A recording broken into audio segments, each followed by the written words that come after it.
name is Jordan Lee, and I'm a landscape photographer from Southern California. And today I'm going to be recording my first YouTube video. I just wanted to create an environment where everyone can learn easily and have a centralized source of photography, tutorials, and education so they can further their journey as a photographer. So today I'm going to be doing a full workflow on one of my images. This is the Death Valley mud crack. The shot, I'm just reprocessing it. This is the original shot I took. It's from Death Valley National Park. I took it around last March on one of my breaks, and I just wanted to revisit the image and see how my processing style has changed over the course of 6 months or so. So I'm just going to dive in and start editing. So I'm going to split this tutorial up into a couple parts. The first part right now is going to be on raw processing, image cleanup, and just basic adjustments you could do in Photoshop. Alright, so originally I planned to do a Lightroom lesson using only Lightroom, just because most users use Lightroom and it would be more of a challenge to myself, but I found that it's harder for me to make localized adjustments and just do the editing style that I'm used to.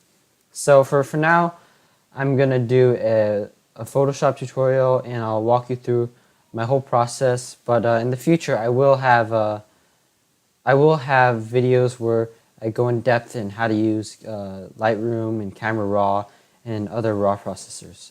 So without further ado, let's dive in. So first off, I have these 3 or 4 frames that I have here that I'm going to use for my picture. So I bracketed these shots, so which means I took 4 different exposures at different brightness levels to expose for the highlights in the image and the shadows. So for me, I use the Sony A7 series bodies, and they have great dynamic range. So a lot of the times I can get away with using only one picture because I can just bring up the shadows and bring down the highlights and or double process my image. But for today, I'm just going to show you an exposure bend, so it's because it's a lot cleaner. All right, so I'm going to start by holding Shift and clicking all the images I want to import into Camera Raw. So I'm going to click that. I'm going to right click, opening Camera Raw. So once I'm in Camera Raw, you're going to see all your files lined up vertically in a stack here. So usually though, I don't like having it on such a small window. So what I'm going to do is I'm going to click F, and it's going to go full screen for me. So now that I'm in Camera Raw, what I'm going to start off by doing is I'm going to determine which images I need to use. So this image, this first one, is probably going to be more of my base layer, meaning it has a decent amount of highlights still and a decent amount of shadow detail as well. So that's going to be my base. This is going to be my bright one for the foreground, and my dark one for the sky, and my even darker one for that center spot of the sun. So this first image, I'm going to go ahead and reset all my adjustments. Let's see, how do I do this? I know how to reset it. Here we go. Camera Raw defaults, or reset Camera Raw defaults. There we go. So I'm going to start off by bringing up the shadows a bit. I'm going to bring down the highlights a ton. I'm not going to test a clarity slider. I know a lot of people use it when they are doing their raw processing, but I don't like to use that in that way. I think it's very overdone, and it's not very natural to start. So what I just did was I upped the vibrance and the saturation, and I tried to find a balance between all the different colors. Make sure there's not one color that's too dominant. I'm just playing around with it, and I think that looks about good. So we're going to reset those vibrance and saturation. And I don't touch this in RAW either, because what I do is I just open it up on Photoshop, and then I blend them and I do more targeted adjustments there. So I'm gonna bring up my black sliddle because you see if you click this button in the top right hand corner, that shows the shadow clipping, or if any shadows are being destroyed or you're losing data there. So I just bring that up. Whites are okay. I'm gonna blend that in. I'm gonna go to the next image down, and this is mainly for the foreground here. So I can only bring back so much in the sky, so I'm gonna just do a little. Maybe bring up the shadows a little bit. What else? Then I'm also gonna go down to the next file, and this is for my sky mainly. So I need to reset these adjustments, and then what I'm gonna do is I'm gonna bring down the highlights, and I'm gonna bring up the shadows, and I'll explain why I do this in another video. But for today, that's how I'm gonna do it. I'm just going to try and get it as good as possible. I think that's fine. Go down to the last image just for this sunspot right here. And I'm just going to decrease the highlights here. And let's see. You can raise the shadows a little bit. So that, for the most part, that's pretty good. Next, I'm going to go to the sharpening panel. I'm going to go input my sharpening, pre-raw sharpening that I usually apply. And this changes from camera to camera depending on your sensor and also what you're trying to print this for. If you're trying to print it or it's for web, it might be different, but that's what I generally do. I don't touch the HSL or the split toning, but I'm going to go to remove chromatic aberration and enable profile corrections. Sorry. And so to wrap this raw processing up, I'm going to select, starting with the initial one, because that's where we have all our main adjustments that we want to sync to the other images on. We're going to click, make sure that's selected, press Shift and click the last image. Then we're going to right click, press Sync Settings, and we're going to check None. I want to affect the white balance because we're going to blend these in Photoshop. I want to select the sharpening, just select all of them.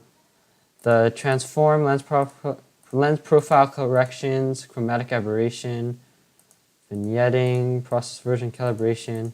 I didn't really do anything with these, but I just want to check it just in case. Then we're going to press OK. And now you can see that all of the white balances, all the colors, they're all going to be match. Even though there's some movement, it's all pretty much the same besides tonal values. So now that we've finished the raw processing, we're going to select all of them, Shift, click all of them, and we're going to press right click. And actually for today, we're going to press Shift, and instead of just pressing open images with no button click, we're going to press Shift and wait till it says open objects and press that. And then we're just going to wait for them to load in Photoshop. This might take a while.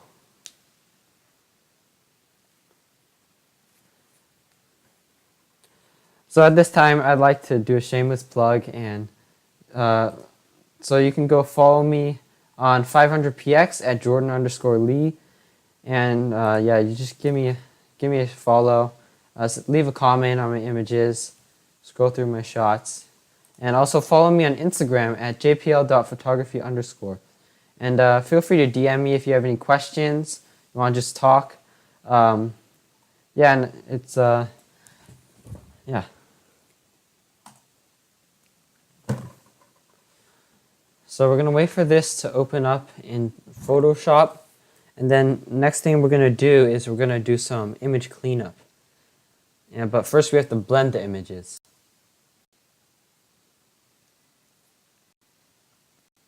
I don't have any video editing software yet, so I can't just merge all these videos. I have to do it all at once.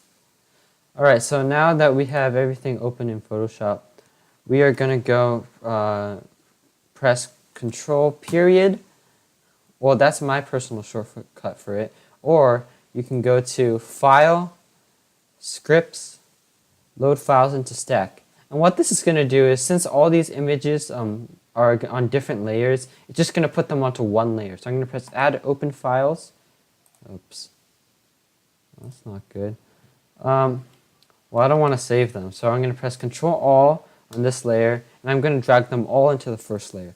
I'm going to click the V over here. Make sure that you see these marching ants, what they're called, these dots, and you're going to drag this over to the first layer and put it over this image. And you're going to drop it there, and you're going to put it over there, and you're going to, I'm just going to delete this one. And you're going to go to the next image, Control A, V for the move tool, and you're going to drag this in here. And same for the last one. Control A, V,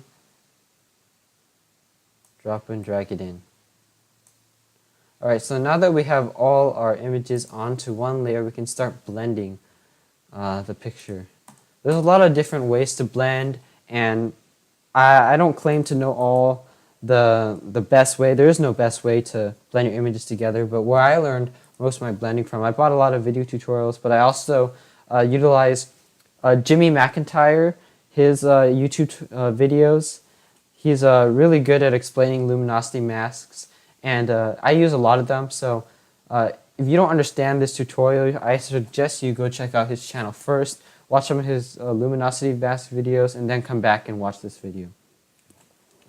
Alright, so now that we have all our smart objects in Photoshop, what we're going to do is we're going to auto-align all these layers to make sure that there's no movement, because you can see from image to image, like here, you can see kind of some shift over here in the corner.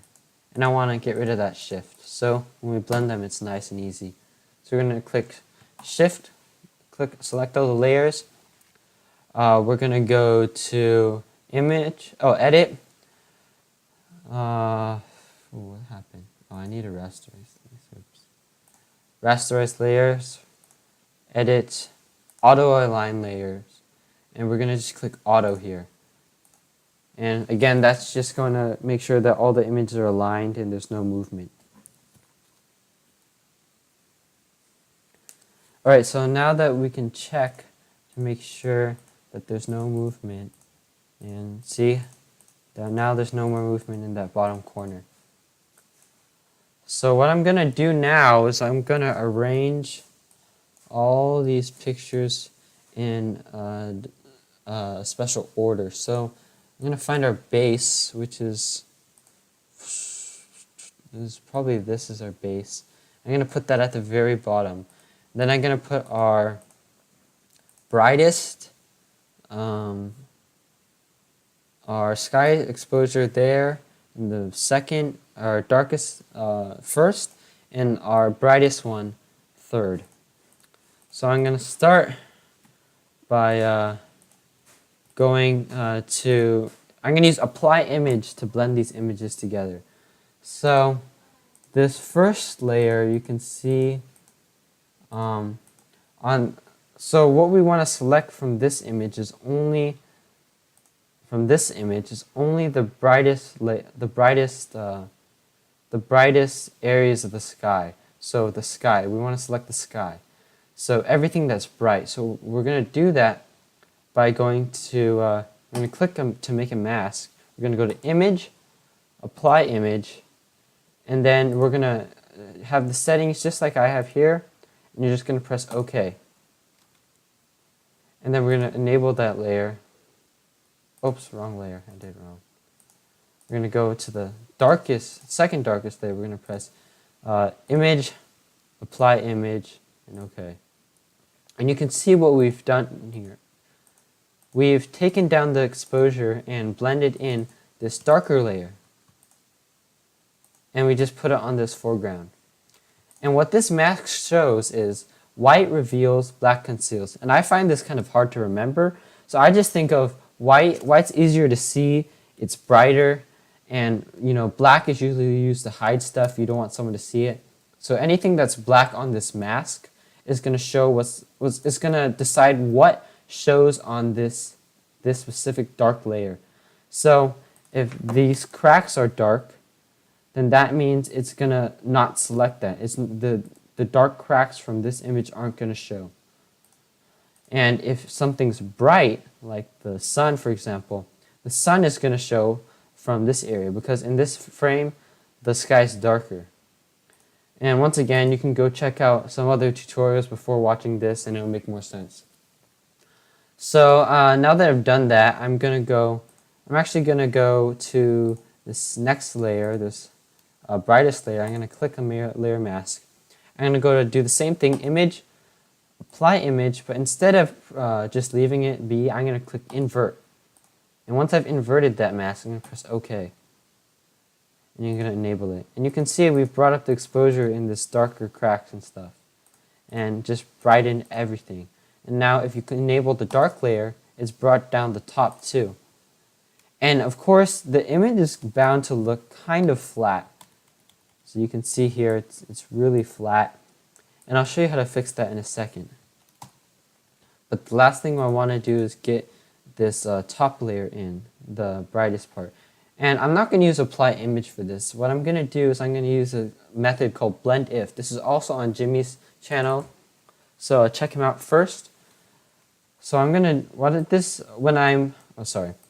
double click this layer, the darkest layer, and it's going to pull up this layer style dialog.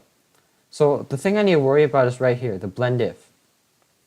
So don't change any of this, but you're going to go to this underlying layer part, and you're going to click, you're going to oops, wrong way. You're going to press, what am I doing? You're going to press Alt, and then you're going to go drag this all the way to the other end. But that doesn't look too good, so let me play around with this for a second. You know what? No, sorry.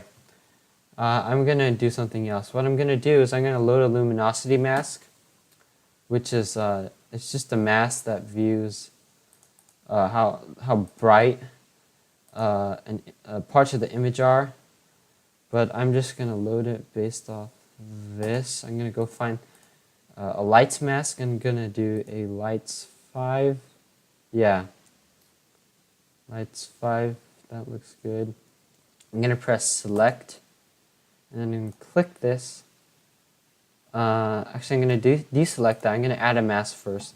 And press Control I to invert that mask so it's black. So you don't see anything from that layer. I'm going to re-enable that selection, which is light 6. And I'm going to click on this mask. And make sure that you're selecting this mask, not the layer. Now what I'm going to do is I'm going to enable that layer. And I'm going to press Control and H to hide those dots. So now that I have selection on, I'm going to click B for brush. And I'm going to make sure that I have a brush with an opacity of 100% and a low flow. Just preference. And then I'm going to choose an opacity and hardness. I want the hardness to be 0%. And then I'm just going to go to around 10%, 20% here.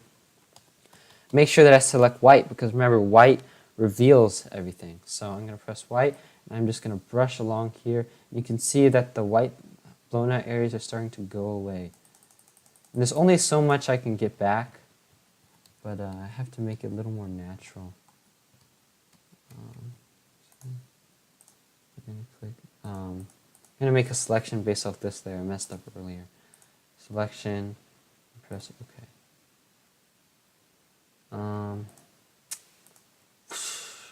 The clouds move, so I might end up just ditching this entire layer. Yeah, I don't think I need that. That's how I did it in the original. So that's it for the blend for the most part, but I'm going to clean it up a little. I'm going to press Alt, and I'm going to click on this mask. This is for the darker exposure. I'm going to press Control and L to bring up a levels dialog, and this is going to allow me to refine this mask I have here. So I'm just going to play around with this, and this is for the sky, so I really only need the sky to show, and I'm going to bring down that foreground a little. Let's see what difference that made. Yeah, I don't really like what I did there. Let me try that again. It's okay. Now we're going to go to the bright one, press Alt, click, and We're going to press Control O once again, and we're going to brighten that foreground. And in the sky, we're just going to darken it. Let's see. See what that did. Yeah, I like that. Redo levels. And let's see. You can even do it with 2 images, but I think that's fine. And you can reduce the opacity of a layer. I think this layer is too strong, so I can reduce the opacity of it.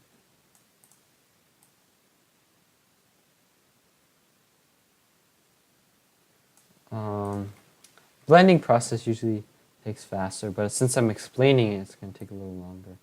I'm just going to go and hand blend this. Here.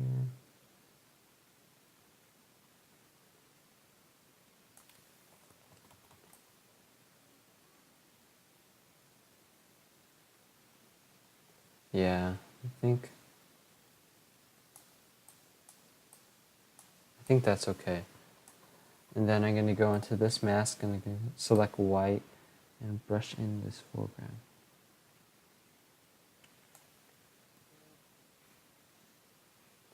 Alright. So now that we have our image blended, it looks flat, so we need to unflatten it basically. So we're going to do this. I'm going to first group these layers. I'm going to press Control click and then press this layer group button here. And then you can see the difference we've made. We've really brought up the shadows a little and brought down the highlights.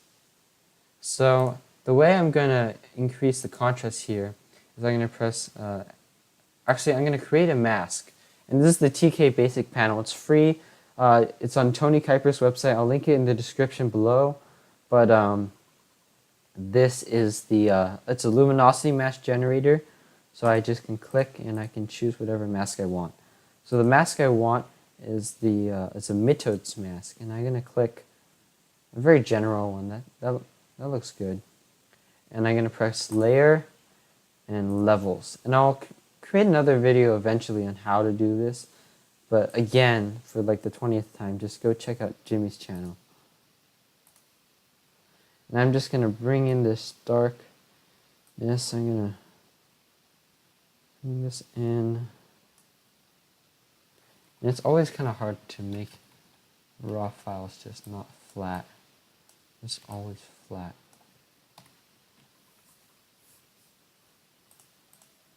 It's darkened everything a lot. Add a curves adjustment. You can go to this weird looking circle, then press curves. And then I'm just going to create what's called an S-curve. And I'm going to drag one point in the middle down, one point in the middle up. And it's just going to increase that contrast. I think it looks kind of funny. So what I'm going to do instead is going back into Camera Raw and see what I can do with this. So I'm going to press Control, Shift, Alt, and E, or Control, Shift, Option E on a Mac. And then I'm going to go to Filter, Camera Raw Filter. So what I'm going to do is, I said at the beginning of the video, I don't really like to touch this slider, but I'm going to. Just because it's more targeted, and I'm gonna bring the blacks down a little. It's okay if this, I'm okay with this area clipping. It's not that important to me.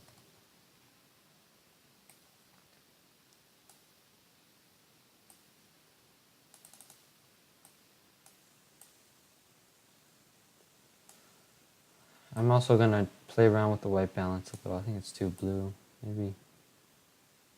Yeah, I want it to be yellow. These cracks were yellow, so I want them to be the same color.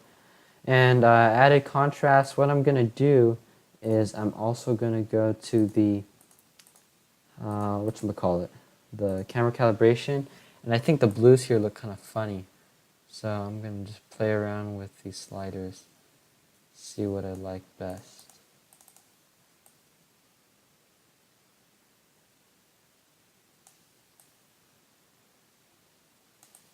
Well, I'll just, that looks okay for now. I'm going to press OK to apply that camera raw filter, and you can see we've just added a lot of contrast because after we blended, it looks really flat.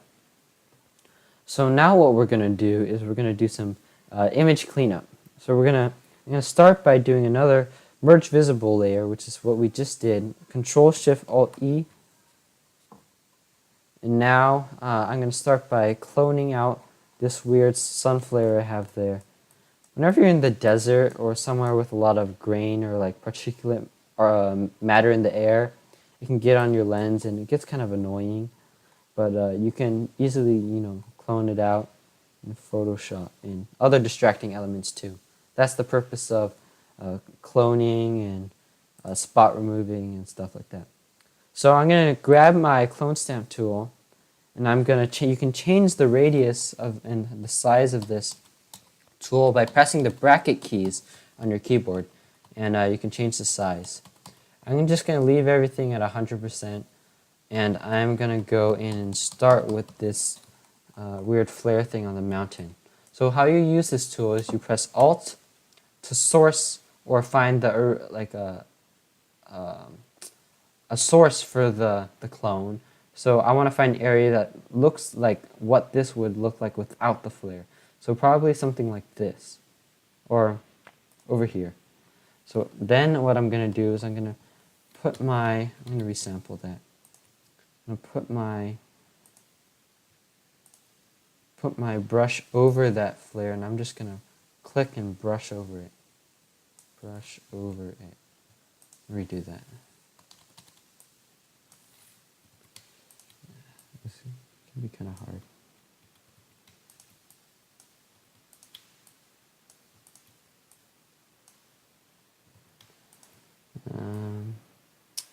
I'm just going to do this real quick so you get the point. I don't want to take too long. So,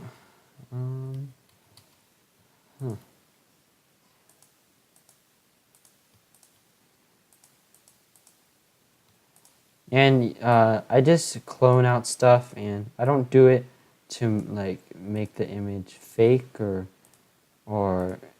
take out or put in certain elements, but just rather take out elements that are just distracting and unnecessary for the most part. This is a really sloppy job, but it'll do for the video. You're not going to be able to notice. Ugh. Alright, so let's say that's how I want it. It's not really how I want it, but it's good enough. Yeah. Well, let's say that's how I want it. Then what I'm going to do is next I'm going to clone out this weird thing here. And it's hard to clone these because there's textures in it. But that means I'm just going to sample something near it. And I'm going to go sample that. Sample that.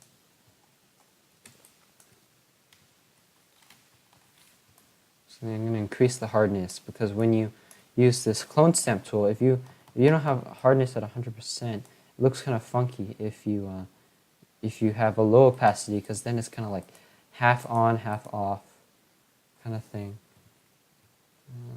But at the same time, it's kind of not smooth. I'm just going to zoom in here, and I'm going to clone this out. I'm just going to randomize this pattern. And sorry if the volume isn't very good on the video. Just turn it up all the way. It should be okay quality-wise. My mic is it's just not. It's good. It's not very strong. There's some color weirdness over there, but I'll fix that. There's also this weird rock that I don't like.